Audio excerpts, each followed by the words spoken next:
इनमें और राहुल गांधी जी में बहुत ज़्यादा डिफरेंस नहीं है। राहुल गांधी जी बेचारे ठंडे होकर बैठ गए हैं, वो कह रहे हैं मुझसे गलती हो गई, ये हो गया, मेरे साथ तो इतना बुरा कर दिया। सेम हमारे केजरीवाल जी ने करना है। दूसरे के घर में पत्थर फेंकने से पहले अपना देखना चाहिए कि अपना घर शीशे का तो नहीं है। 15 टॉयलेट इसने अपने राजमहल में बनवाया है। 15 टॉयलेट क्यों बनवाए भाई?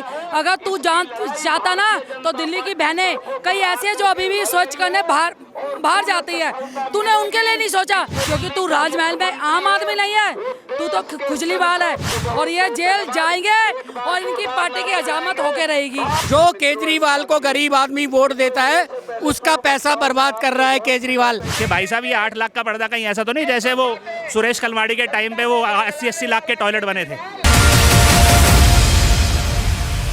ये भी बोलते हैं कि बीजेपी के नेता शिवराज सिंह चौहान जो है उनके यहाँ तो सिर्फ पुट्टी करने में 20 करोड़ रुपए लगते हैं। ये अपने गिरबान पहले क्या होता है, अपने गिरबान में झांकना चाहिए आदमी को। दूसरे के घर में पत्थर फेंकने से पहले अपना देखना चाहिए कि अपना घर शीशे का तो नहीं है। कहने का मतलब ये है कि केजरीवाल बातों को घुमाते रहेंगे, जनता को भटकाते रहेंगे। सिर्फ पानी बिजली फ्री करने के बाद इन्होंने गरीब जनता का खून चूसा है और कुछ नहीं है। ये नर पिशाच हैं, क्योंकि जितनी भी जो हमारी जो लोअर क्लास की जनता है, जो सरकारी कर्मचारी हैं जो पक्के नहीं हो पाए हैं, प्राइवेट अभी पक्के नहीं हो पाए हैं, इन्होंने ये बोला था जब हमारी सरकार बनेगी तो सबसे पहले उनको पक्का किया जाएगा। 15 टॉयलेट इसने अपने राजमहल में बनवाया है। 15 टॉयलेट क्यों बनवाए भाई? अगर तू जान चाहता ना तो दिल्ली की बहनें कई ऐसी है जो अभी भी स्वच्छ करने बाहर जाती है, तूने उनके लिए नहीं सोचा। अपने 4 प्राणियों के लिए 15 टॉयलेट, एक टॉयलेट में 1 लाख का खर्चा आया। 15 लाख तूने वहाँ पे खर्च करे। तूने आज तक किसी भी दिल्ली की एक गरीब लड़की का किसी का कन्यादान करा है, वहाँ पैसा खर्च करा है? क्यों? क्योंकि तू राजमहल में आम आदमी नहीं है, तू तो खुजली वाल है, तू धोखेबाज है, गिरगिट है, बात बात में रंग बदलता है और ये झूठों की पार्टी है। भ्रष्टाचार इसने दिल्ली में फैला रखा है, दिल्ली को शराब की नगरी बना दिया है। केजरीवाल तेरा दिल वो पोल खुल चुकी है, एक के बाद एक पोल खुल रही है और दिल्ली सरकार की खुल गई पोल, बीच पचड़िया फट गया डोल, इनका डोल फट चुका है और ये जेल जाएंगे और इनकी पार्टी की हजामत होके रहेगी। सर ये 45 करोड़ के खुलासे के बाद क्या कहना चाहेंगे? जिस तरीके से विपक्ष भी संजय सिंह बोलते हैं कि ये मेन मुद्दे को छुपाने के लिए किया जा रहा है। देखो भाई साहब, जो केजरीवाल जो 45 करोड़ रुपए खर्च करा है, ऐसे ही कितने 45 करोड़ रुपए, ये इस 45 करोड़ की बात नहीं कर रहा मैं, कितने ही 45 करोड़ जो गरीब जनता को, झुग्गी की जनता को, उनको झुग्गी के जगह घर बनाने चाहिए थे, उनकी सेवा में खर्च करने चाहिए थे, उनको पेंशन देनी चाहिए थी। वो पैसा वो अपने ऐश के ऊपर खर्च कर रहा है। वो आया था बच्चों की कसम खा के कि मैं ये टूटी हुई गाड़ी में ही रहूँगा, मैं अपना फ्लैट 2 कमरों का रखूँगा, मैं बड़ी गाड़ी नहीं लूँगा। उसने सारे वादे तोड़ दिए जो अन्ना हजारे के उसमें से निकला था, वो कि मैं ईमानदारी से आऊँगा, ईमानदारी करूँगा। और ये जो पैसा जो खराब कर रहा है वो अमीरों का खराब नहीं कर रहा, अमीरों पे तो लगना ही नहीं है, उनके पास पहले ही पैसा बहुत है, अपर मिडिल क्लास के पास पैसा बहुत है।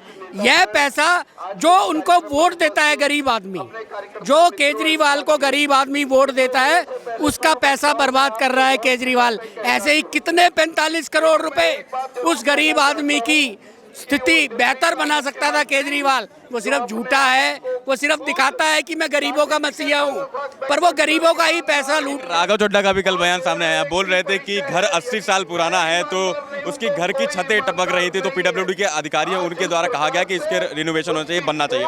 भाई साहब, अगर घर 80 वर्ष पुराना है तो उसको पूरा तोड़ के बड़ी बिल्डिंग बनाते, उसमें 15 मंत्रालय उसमें रखते, उसको पैसे को यूज करते, उसको कई जगह बांटते।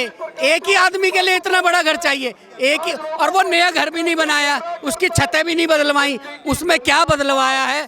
15 लाख के पर्दे, 20 लाख का कालीन, 50 लाख, 1 करोड़ रुपए के टॉयलेट, अपने आप चलने वाले पर्दे। किस लिए, किसके लिए? सिर्फ केजरीवाल के लिए। ये पैसा गरीबों के लिए भी तो खर्चा जा सकता था। ये झुग्गियों में जाके उनके लिए कुछ व्यवस्थाएं करी जा सकती थी, उनके लिए कपड़े देते, उनको भोजन की व्यवस्था करते।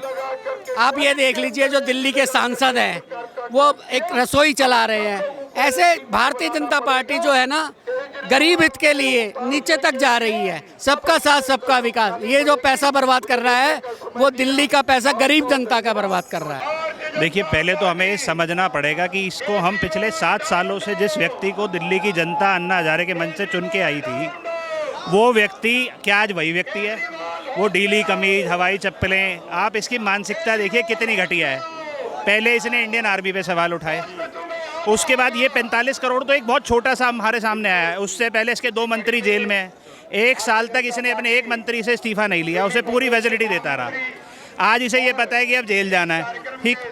जेल जाने के साथ साथ केवल यही नहीं, मैं आपको बताऊं, आपने एक मोहल्ला क्लिनिक की भी इसकी एक स्कीम चलती है, उसमें भी एक घोटाला ये हुआ कि जितनी भी दवाइयाँ हैं आप अगर सर्च करेंगे वो सारी की सारी इसके रिश्तेदारों के द्वारा मैन्युफैक्चर की जाती है। किसी पर्टिकुलर ब्रांड की कोई मेडिसिन वहाँ पे नहीं मिलती है।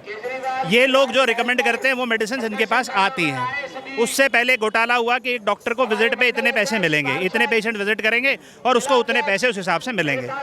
वहाँ 200 की विजिट होने लग गई। जब इन्हें लगा कि अब यहाँ पकड़े जाने वाले हैं तो इन्होंने सेम चीज़, कल ये 45 करोड़ वाला जो सिनेरियो हम सबके सामने आया, राघव चड्ढा जी आ गए लेके कि देखो जी हमारे जो प्रधानमंत्री हैं उनके साथ इतना खर्च होता है। उसके बाद ये मध्य प्रदेश के जो सीएम हैं उनके साथ इतना करोड़ रुपए उनके लिए बताया है। समझने वाली बात यह है कि पहले तो आप ये देखिए कि आप किस चीज़ को किससे मिला रहे हैं। एक प्रधानमंत्री जो देश का है उसका इंडिविजुअल कोई डिसीजन नहीं है, एजेंसी डिसीजन लेती हैं। एक सीएम जो स्टेट का है जिसके अंडर पीडब्ल्यूडी आती है, डिसीजन सीएम लेता है, ठीक। पहले तो आप यही समझ, ये की मरम्मत के लिए तो पीडब्ल्यूडी वालों ने ही बोला। मैं बता रहा हूँ आ रहा हूँ। घर की मरम्मत के लिए पीडब्ल्यूडी भी आप देखेंगे केंद्र के पास, एक केंद्र शासित पीडब्ल्यूडी है और एक स्टेट शासित पीडब्ल्यूडी है। जो दिल्ली के अंदर हमारी सड़कें और ये सब मेंटेन होती हैं, इसका मंत्रालय अभी जो रिसेंटली हमारी आतिशी बनी है उनके अंदर आता है। तो केंद्र ने इनको नहीं कहा। और सबसे अच्छी बात ये देखिए कि आप 8 लाख का पर्दा बता रहे हैं, एक मैंने तो नहीं देखा है, बट जितना हमारे घरों में भी पर्दे होते हैं वो 40,000 45,000 तक के समझ में आते हैं कि भाई साहब ये 8 लाख का पर्दा कहीं ऐसा तो नहीं जैसे वो सुरेश कलमाड़ी के टाइम पे वो 80-80 लाख के टॉयलेट बने थे। और अभी तो केवल ये बहुत छोटी सी बात है, दिवाली तक इन्होंने जेल चले जाना है। ये सबको पता है कि दिवाली तक इन्होंने, क्योंकि इस बार आपने देखा होगा एक कमाल की बात हुई थी। इस बार जब विधानसभा केजरीवाल जी ने बुलाई नोटिस के बाद, पहली बार एक विचित्र चीज़ हुई जो आज तक नहीं हुई, और वो ये थी कि हमें दिल्ली को बहुत जल्दी एक और राबड़ी देवी मिलने वाली है। ये अपनी धर्मपत्नी के साथ विधानसभा पहुँचे थे, पहली बार हुआ ये। तो ये तो प्रिपेयर हो चुके हैं उस चीज़ के लिए। ये तो 45 करोड़ एक पन्ना है सिर्फ। अभी आप देखते जाइए, किताब खुलती जाएगी और क्या क्या हमारे सामने निकल के आएगा। और वहीं एक और कहते हैं ना गुड गवर्नेंस, इनमें और सोनिया गांधी में कोई डिफरेंस नहीं है। मनमोहन सिंह शासित सरकार में एक स्पोक्स पर्सन बैठा हुआ था, उसके ऊपर जो डिसाइड करता था। पंजाब में क्या किया इन्होंने, एक ऐसे सीएम को पंजाब को छेप दिया जो दारू पी के हमारी विधानसभा लोकसभा में आ जाता है। अब उसके ऊपर स्पोक्स एक स्टेट पर्सन बैठा दिया, राघव चड्ढा। राघव चड्ढा भाई साहब आप दिल्ली छोड़ के क्यों भाग गए? 26,000 करोड़ का तो आपने हिसाब नहीं दिया जो जल बोर्ड घोटाला आपका चल रहा है। आप वहाँ हो ही नहीं, उनको सेव करने के लिए वहाँ भेज दिया। ये तो केजरीवाल जी के लिए जगह नहीं बचने वाली है, उनके लिए जगह नहीं बचने वाली, चाहे वो कुछ भी कर ले। सवाल मोदी जी के कपड़े पे, रहन सहन पे आ रहा है। संजय सिंह कल प्रेस कॉन्फ्रेंस करते हैं, उसमें बोलते हैं कि मोदी जी 1 लाख का पेन, 1 लाख का चश्मा और समय समय पर कपड़े बदलते हैं, पूरा चिट्ठा लेके कॉन्फ्रेंस में बैठे थे। देखिए मैं कहता हूँ भाई साहब, ये तो हमारे लिए गर्व और सम्मान की बात है। आप ये साबित करें ना वो काली कमाई है, गाड़ी कमाई है, वो फ्रॉड है, वो जो भी आप एलिगेशन लगा रहे हो। आपको याद होगा एक बार इन्होंने शुरू में जब इनकी सरकार बनी थी, इन्होंने एक अलमारी तोड़ी थी और जिसमें निकाला था ये काले चिट्ठे हैं मोदी जी के, वो आज तक सामने नहीं आए। इनमें और राहुल गांधी जी में बहुत ज़्यादा डिफरेंस नहीं है। राहुल गांधी जी बेचारे ठंडे होकर बैठ गए हैं, वो कह रहे हैं मुझसे गलती हो गई, ये हो गया, मेरे साथ तो इतना बुरा कर दिया। सेम हमारे केजरीवाल जी ने करना है। इनसे ये पूछे ना कि भाई साहब आप तो ये कह रहे थे मैं इन पार्टियों की तरह हूँ ही नहीं। मैं कह रहा हूँ मोदी जी 5 लाख का चश्मा पहनते हो, 2 लाख का चश्मा पहनते हो, मैंने नहीं देखा। आपके पास 8 डॉक्यूमेंट्स हैं, तो आप भी बीजेपी हो गए हो क्या? फिर आप में और हम में क्या डिफरेंस रह गया है? अगर आप कह रहे हो हम करप्ट हैं तो फिर तो आप तो हमसे ज़्यादा करप्ट हो गए। अगर आपने सेम प्लेटफॉर्म हमारे साथ डिस्कस करना है तो कहाँ से रह गए आप बताएं ना, आम आदमी कहाँ से हैं? किस प्रकार आप आम आदमी तो बोलते हैं मैं कट्टर ईमानदार पार्टी है और आंदोलन की कोख से निकले। ये कितने कट्टर ईमानदार हैं। मैं जब शपथ लेता हूँ, मैं बच्चों की कसम खाता हूँ, मैं कोई घर नहीं लूँगा, कोई गाड़ी नहीं लूँगा। फिर मेरे को पार्टी के लोगों ने, कार्यकर्ताओं ने फोर्स किया, नहीं घर आवास आप ले लीजिए, मैं 3 बेडरूम का घर लूँगा, इससे बड़ा घर नहीं लूँगा। फिर मुझे डुप्लेक्स घर मिलता है, नहीं मैं डुप्लेक्स नहीं लूँगा, लेकिन फिर मैं 2 बंगलों को एक साथ क्लब कर लेता हूँ। ये ईमानदारी है इनकी, दिखती जा रही है अभी। उसके बाद में गाड़ी तो मतलब ही नहीं बनता। आज नहीं उसको छोड़ दो, आज ये भाई साहब गुजरात जाते हैं, कहीं जाते हैं तो अपने साथ सिक्योरिटी कहाँ के लेके जाते हैं? पंजाब पुलिस।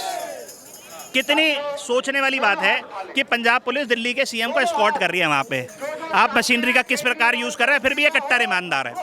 उसके बाद इनका राशन घोटाला, जो राशन कार्ड मंत्री आपने देखा होगा, वो सेवा कर रहे थे, राशन कार्ड बनाते थे, वो जेल चले गए। एक मंत्री इनका फर्जी डिग्री में चला गया, जिसको ये कहते थे ईमानदार आदमी है, तोमर ईमानदार आदमी है। उसके बाद सत्येंद्र जैन चला गया। उसके बाद हमारे जैसे कहते हैं ना, देश में महान हमारे गांधी थे, ऐसे ही मनीष सिसोदिया बना दिया था कि आज से पहले एजुकेशन तो थी ही नहीं। हम लोग तो पढ़े लिखे हैं ही नहीं, हमने स्कूल देखे ही नहीं। मनीष सिसोदिया तो एजुकेशन मैन है जी। आज वही मनीष सिसोदिया दारू की धांधली में जेल के अंदर पड़ा हुआ है। तो ये देखिए ना, ईमानदारी का सर्टिफिकेट इन्हीं के पास है, हमें देने की जरूरत ही नहीं है। और अभी खुद पहले ही चिल्लाने लगे थे कि जी हम मनीष सिसोदिया जेल जाएगा, मनीष सिसोदिया जेल जाएगा। वो जेल चला गया। भाई साहब आप बेल करके ले आए ना बाहर, मना किसने किया है? और एक और बड़ी अच्छी बात इनकी ईमानदारी की, ये अपनी पार्टी के कितने सगे हैं। जिस आतिशी को मनीष सिसोदिया जी इतना बड़ा बना दिया था, आतिशी मेरी विधानसभा से आती है, मैं कालका जी विधानसभा से हूँ। वो आतिशी जी 5 दिन का इंतजार नहीं करते बंगला लेने के लिए, उनकी बीमार धर्मपत्नी को घर से बाहर निकाल देते हैं और सेम उसी बंगले में जाके बैठ गए हैं। अभी देखते जाइए, जिस दिन हमारे जो केजरू भाई हैं, ये जब अंदर चले जाएंगे तो जो इनकी पत्नी वो बनना चाहती हैं सीएम, ये बनाएंगे।